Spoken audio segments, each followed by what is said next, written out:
வணக்கம் நண்பர்களே, இந்த வீடியோவில் மேக்ஸ் ப்ராக்டிஸ் கொஸ்டின்ஸ் தான் வந்து பார்க்க போகிறோம். ஸோ டிஎன்பிசி ரயில்வேஸ் ரெண்டு எக்ஸாம் ப்ரிப்பேர் பண்ணுறவங்களுக்கு யூஸ்ஃபுல்லாக இருக்க வகையில் தான் நம்ம கொஸ்டின்ஸ் வந்து போஸ்ட் பண்ணிகிட்ருக்கோம்.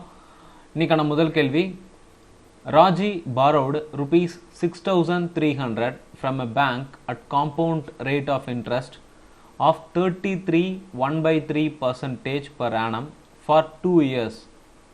Find the total interest given by Raji to the bank. So Raji அப்படிங்கிறவங்க வந்து பேங்க்கில் இருந்து 6,300 ரூபா கடன் வாங்குறாங்க. அதுவும் காம்பவுண்ட் இன்ட்ரெஸ்டில் ரேட் ஆஃப் பர்சன்டேஜ் அப்படின்னு பார்த்தோம்னா 33.1/3%. நம்பர் ஆஃப் இயர்ஸ் அப்படின்னு பார்த்தோம்னா 2 வருஷத்துக்கு அவங்க கடன் வாங்குறாங்க. ஸோ 2 வருஷத்துக்கு அப்புறம் அவங்க எவ்வளோ இன்ட்ரெஸ்ட் கட்டுவாங்க அப்படிங்கிறத கேட்டிருக்காங்க. நம்மக்கிட்ட அமௌண்ட் கேட்கலங்க, இன்ட்ரெஸ்ட் மட்டும்தான் கேட்டிருக்காங்க.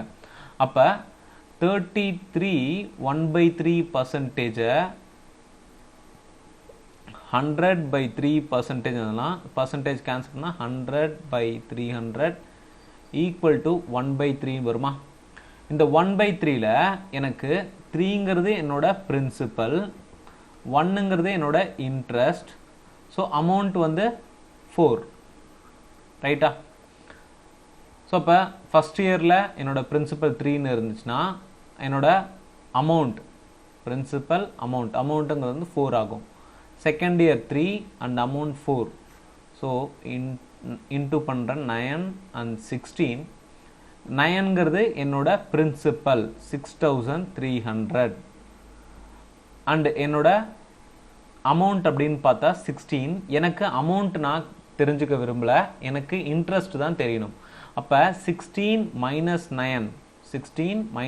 Equal to 7. 7ங்கிறது என்னோட இன்ட்ரெஸ்ட் ரேட். அப்போ 6,300/9 into 7 ஈக்குவல் டு 700. 700 into 7 4,900. அப்போ என்னோட இன்ட்ரெஸ்ட் அமௌண்ட்டுங்கிறது வந்து 4,900 ரூபா. ஓகேங்களா? அடுத்து, there are 2 mixtures of honey and water.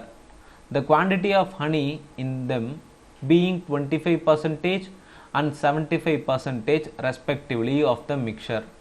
If 2 gallons of the first and are mixed with 3 gallons of the second, what will be the ratio of honey to water in the new mixture? So எனக்கு 2 mixer இருக்குங்க, A, B. இது ரெண்டுலேயுமே வந்து water ஹனியும் இருக்குது, வாட்டரும் இருக்குது ரெண்டுலேயுமே. And third மிக்சராக வந்துச்சுன்னா அதில் என்னோட ஹனி வித் வாட்டர் ரேஷியோ என்னவாக இருக்கும் அப்படி தான் கேட்குறாங்க. ஸோ ஃபஸ்ட்டு நம்ம ஹனி வாட்டரை மட்டும் பார்க்கலாம். ஸோ ஃபஸ்ட்டு மிக்சரில் பார்த்தோம்னா 2 gallons எடுக்கிறான். ஃபஸ்ட்டு 2 gallons எடுக்கிறதுல எனக்கு 25% ஹனி இருக்குது. அப்போ 2 into 25/100. அடுத்து ரெண்டாவதுல இருந்து 3 gallons ஆஃப் மிக்சர் எடுக்கிறான். அந்த மிக்சரில் எனக்கு 75% ஹனி இருக்குது. So 3 into 75/100. வாட்டர் பர்சன்டேஜ்னு பார்த்தோம்னா ஃபஸ்ட்டு இருந்து 2 எடுக்கிறானா. So A and B, honey water.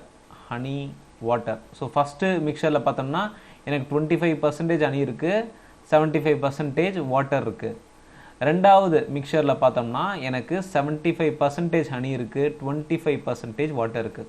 அப்போ வாட்டரை கம்பேர் பண்ணோம்னா ஃபஸ்ட்டு மிக்சர்லேருந்து 2 லிட்டர் தான் எடுக்கிறான், அதில் 75% எனக்கு வாட்டர் இருக்குது. அடுத்து பார்த்தோம்னா +3, ரெண்டாவதுலேருந்து 25% வாட்டர் இருக்குது, 25/100. ஸோ இது நம்ம கேன்சல் பண்ணலாம். 1/4 வரும் அண்ட் 3/4 1/4 வருமா? ஸோ 2/4 ப்ளஸ் 9/4 இங்கே வந்து 6/4 ப்ளஸ் 3/4 1/2 and 3/2. ஸோ டினாமினேட்டர் ஒரே மாதிரி இருக்குது, ஸோ அடிக்க வேணாம். ஓகேங்களா?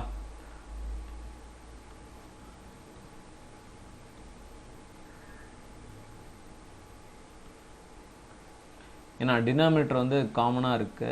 ஸோ 6/4. ஸோ பார்த்தோம்னா 11/4 வருமா நியூமினேட்டரில்? இல்லை டினாமினேட்டர் பார்த்தோம்னா 9/4 வரும். And 11/4 into 4/9. 11 4 கேன்சல், 11:9 வரும். கரெக்டா? அப்போ எனக்கான ஹனி வித் வாட்டர் ரேஷியோங்கிறது வந்து மூணாவது மிக்சரில், C மிக்சரில் 11:9. A sum of money invested at 20% rate compounded annually would have fetched rupees 246 more in 1 year if compound interest was compounded half-yearly. Find the sum of money. எனக்கு ரெண்டு condition கொடுத்துருக்காங்க. ஒன்று compound interest condition, ஒன்று ஆனுவலியாக நான் போடணும், இன்னொன்று of இயர்லியாக போடணும். ரெண்டுக்குமான வித்தியாசம், நான் ஒரு அமௌண்ட், ஒரு குறிப்பிட்ட அமௌண்ட், இப்போ 100 ரூபான்னு வச்சுக்கோங்களேன். இந்த 100 ரூபாவை நான் ஆனுவல்லிக்கும் ஆஃப் இயர்லிக்கும் போடும்போது எனக்கு கிடைக்கக்கூடிய வட்டி விகிதம் வந்து கொஞ்சம் அதிகமாகவே இருக்குது. ஸோ அந்த வட்டி விகிதம் தான் வந்து இன்ட்ரெஸ்ட் தான் வந்து 246 அப்படின்னு சொல்லிட்டாங்க. So first condition compounded annually. Compound annually 1 இயருக்கு தான் நம்ம கால்குலேட் பண்ண போகிறோம். ஸோ காம்பவுண்டட் சிஐ வந்து ஆனுவலியாக வச்சோம்னா 20% தான். ஓகேங்களா? And half yearly, so half இயர்லின்னு வச்சோம்னா ரேட்டு வந்து பை 2 போடும். அப்போ 10% வருமா? ஸோ 10% n = 2 இயர்ஸ்னு வரும், பிகாஸ் ஆஃப் இயர்லி. அப்போ இதுக்கு வந்து a + a into a/100 நம்ம போடலாமா? அப்போ எனக்கு 10 + 10 + 1 வரும். அப்போ 21%. பர்சன்டேஜோட டிஃப்ரென்ஸ்ன்னு பார்த்தோம்னா எனக்கு இந்த 1%ங்கிறது வந்து 246 ரூபா அதிகமாக கிடைக்குது. அப்போ 100% இஸ் மை மணி. 600. அப்போ என்னோட டோட்டல் அமௌண்ட் அப்படிங்கிறது சம் எவ்வளோ நான் வந்து டெபாசிட் பண்ணேன், இன்வெஸ்ட் பண்ணேன் அப்படிங்கிறது வந்து 24,600 ரூபாய். கிளியர்? ஆவரேஜ் ஸ்கோர் ஆஃப், ஓகேங்களா, of Rishi in 5 different tests is 42.5. Later, it was seen that 2 scores were written incorrectly as 44 in the place of 42 and 36 in place of 40. Find the correct average. So ரிஷியோட ஒரு 5 சப்ஜெக்டுக்கான average score அப்படின்னு பார்த்தோம்னா 42.5. ஆவரேஜ்லாம் போட்டு முடிச்சதுக்கப்புறம் தான் தெரியுது 2 சப்ஜெக்டோட mark மாற்றி எழுதியிருக்காங்க அப்படின்னு. அதாவது 42 போட வேண்டிய இடத்துல அவங்க 44ன்னு போட்டாங்க. அதே மாதிரி 40 மார்க் போட வேண்டிய இடத்துல 36ன்னு போட்டாங்க. ஸோ அப்போ இன்கரெக்ட் ஆன மார்க், ஸோ கரெக்டான வேல்யூ. இன்கரெக்ட் வேல்யூ அப்படின்னு பார்த்தோம்னா நமக்கு ஃபஸ்ட்டு கண்டிஷனில் பார்த்தோம்னா 42ன்னு எழுத வேண்டிய இடத்துல 44ன்னு போட்டாங்க. அடுத்து ரெண்டாவது கண்டிஷனில் 40ன்னு இருக்க வேண்டிய இடத்துல 36 போட்டாங்க.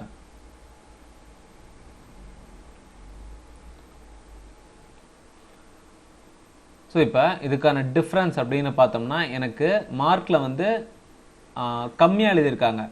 ஸோ அப்போ 42ங்கிறது தான் என்னோட ஒரிஜினல் மார்க், பட் 44 போட்டாங்க. அப்போ நான் இதில் 2 மார்க் குறைக்கணும். அதே மாதிரி 36 எழுதிட்டாங்க, பட் ஆனால் என்னோட ஒரிஜினல் மார்க் அப்படிங்கிறது 40. அப்போ 4 மார்க் ஆட் ஆகுமா? ஸோ இப்போ இதை நான் ப்ளஸ் பண்ணேன்னா எனக்கு வந்து 2ன்னு வரும். So 2 by total subject, so total test மார்க்னு பார்த்தோம்னா 5 test. So by 5 equal to 0.4 அப்படின்னு வரும். 0.4 ப்ளஸ், ஓகேங்களா? அப்போ எனக்கு ஆவரேஜ் மார்க்கில் வந்து ஆட் ஆகும். 42.5 ப்ளஸ் 0.4 ஈக்குவல் டு 42.9 அப்படிங்கிறதா என்னோட ஆவரேஜ் இன்க்ரீஸ் ஆகுது. ஸோ இப்போ என்ன ஆன்சர் வந்து 42.9. In certain sum becomes 9/5 times of itself at 15% rate of interest. Find the time period. ஒரு குறிப்பிட்ட சம் வந்து டைம் பீரியட் கொடுக்கலங்க, டைம் பீரியட் தான் நமக்கு கேட்டிருக்காங்க. ஆனால் சம்ங்கிறது வந்து 9/5 times of sum. அதுவும் என்னோட ஆர் பார்த்தோம்னா 15% ரேட் ஆஃப் இன்ட்ரெஸ்ட்ல மாறுது.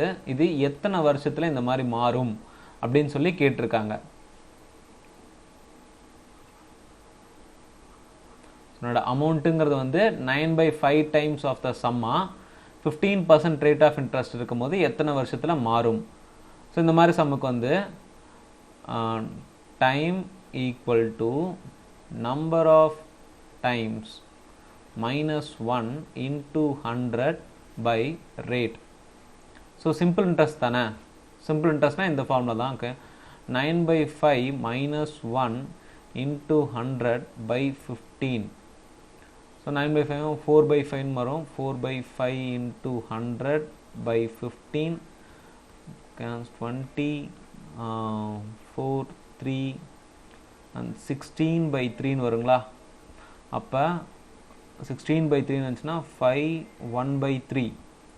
ஸோ 5 1/3 இயர்ஸில் எனக்கு இந்த மாதிரி என்னோட அமௌண்ட்டுங்கிறது வந்து 9/5 times ஆஃப் த சம்மாக மாறும்.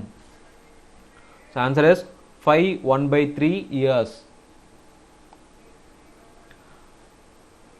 ஸோ சம்ஸ்லாம் யூஸ்ஃபுல்லாக இருந்துச்சுன்னா நம்ம சேனலுக்கு சப்ஸ்கிரைப் பண்ணுங்கள், உங்கள் ஃப்ரெண்ட்ஸ்க்கெலாம் ஷேர் பண்ணுங்கள்.